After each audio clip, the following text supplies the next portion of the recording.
ഒരു നോക്ക് കാണാൻ, നിനക്ക് ജനിച്ച കുഞ്ഞിനെ കോരിയെടുത്ത് നെഞ്ചോട് ചേർക്കാൻ.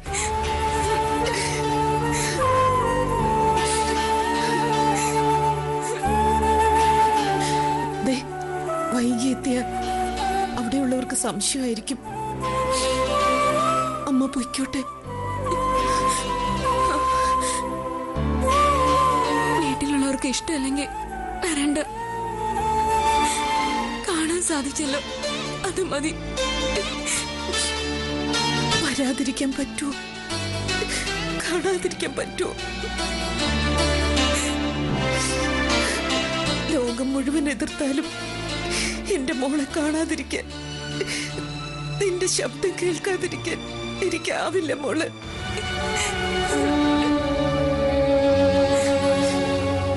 അമ്മയുടെ ഉള്ളിലെരിഞ്ഞ അഗ്നി അണച്ചു മോള്. ഇനി മോളുടെ അരികിലേക്ക് എത്തുന്നവരെ വല്ലാത്തൊരു വീർപ്പുമുട്ടലായിരിക്കും, വിങ്ങലായിരിക്കും.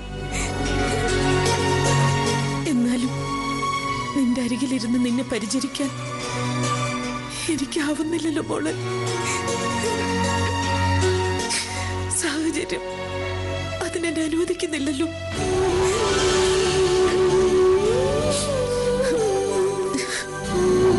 പോകാൻ തോന്നുന്നില്ല,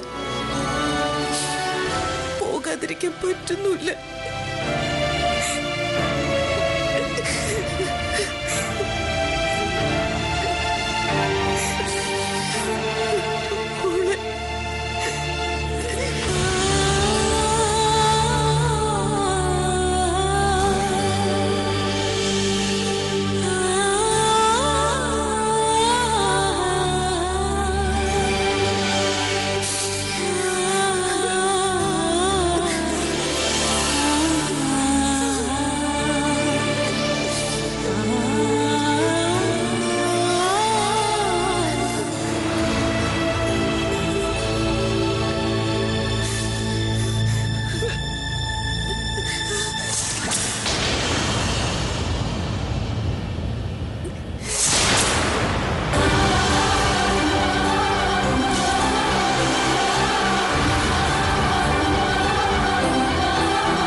കൈകൾ കനക്കുണ്ടാവാൻ അമ്മ വരണമായിരുന്നു.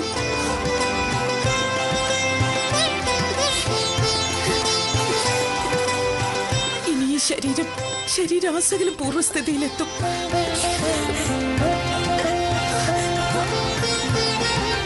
എന്റെ മോള് പഴയപടിയാവും. അമ്മ ഹൃദയ രക്തം കൊടുത്ത് അതിനുവേണ്ടി ദൈവങ്ങൾക്ക് മുമ്പിൽ കണ്ണീരൊഴുക്കും. ഈശ്വര,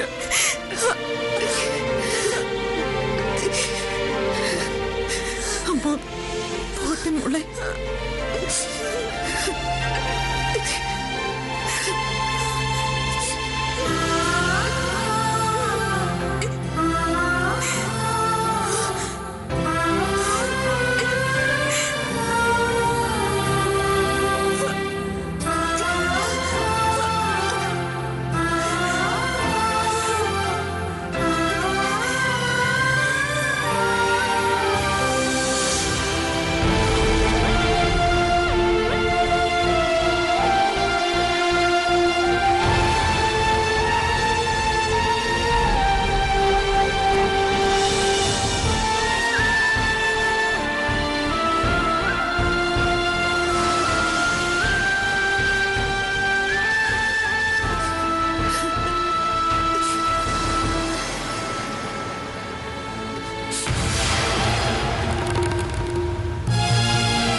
വെളിപ്പെടുത്തിയില്ലല്ലോ.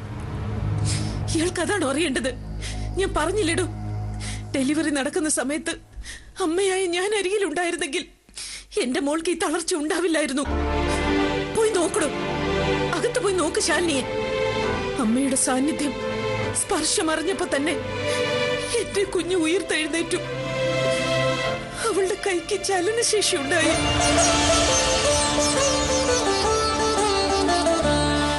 വൈദ്യശാസ്ത്രം പരാജയപ്പെട്ടിടത്ത്, മെഡിസിൻ നിശബ്ദമായിരുന്നിടത്ത് ഞാൻ വിജയിച്ചു. അതാടോ അമ്മ. അതിനെയും മനസ്സിലാക്കാൻ കഴിയാതെ എന്റെ കുഞ്ഞിനെ എന്നിൽ നിന്നും അകറ്റി നിർത്തിയിട്ട് താൻ അടക്കി പിടിക്കാൻ ശ്രമിച്ചാലും അതിന്റെ ഫലം ഇതുപോലുള്ള തിരിച്ചടി മാത്രമായിരിക്കും. തീവ്രമായ സ്നേഹം തരുന്നവർക്ക് മരണം വിധിക്കുന്ന തന്നെ പോലൊരാൾക്ക് എന്തിനാടോ അവളെ പോലൊരു കുഞ്ഞ്? സ്നേഹം തരുന്നവർക്ക് അതിന്റെ ഇരട്ടിയായി സ്നേഹം മാത്രമല്ല, സ്വന്തം ചങ്ക് പറിച്ചു കൊടുക്കാൻ മനസ്സുള്ളവനായതുകൊണ്ട് അവൾ എന്നും എന്റെ അരികിൽ തന്നെ വേണം. എന്റെ മാത്രം മകളായി അവൾ ജീവിക്കണം. തനിക്ക് സ്വന്തം എന്ന് പറയാൻ ഒന്നല്ല, രണ്ടാ മക്കള്. ഞാൻ ഈ ഒന്നിനെ കൊണ്ടെങ്കിലും തൃപ്തിപ്പെട്ടോട്ടെ, അടങ്ങി ഒതുങ്ങി കഴിഞ്ഞോട്ടെ. തന്റെ വരവ് കൊണ്ട് എന്റെ മോളുടെ കൈക്ക് സ്വാധീനം തിരികെ കിട്ടിയെങ്കിൽ അതിന് നന്ദി.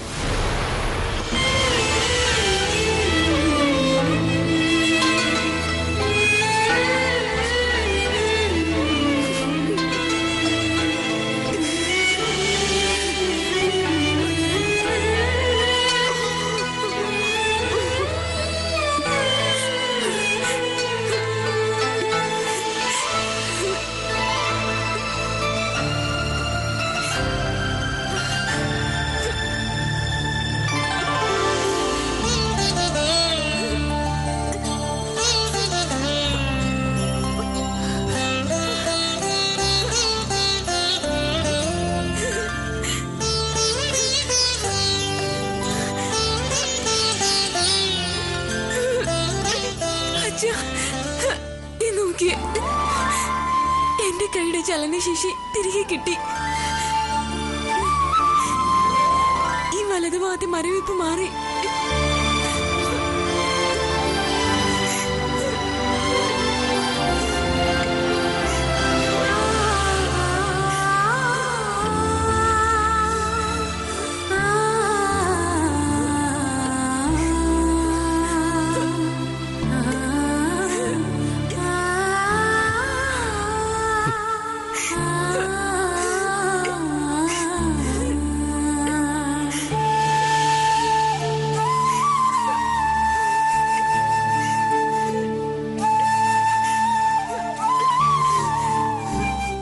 അമ്മ അരികിലേക്ക് വന്നതിന്റെ മാറ്റം അത് ശരിക്കും മനസ്സിലായല്ലോ.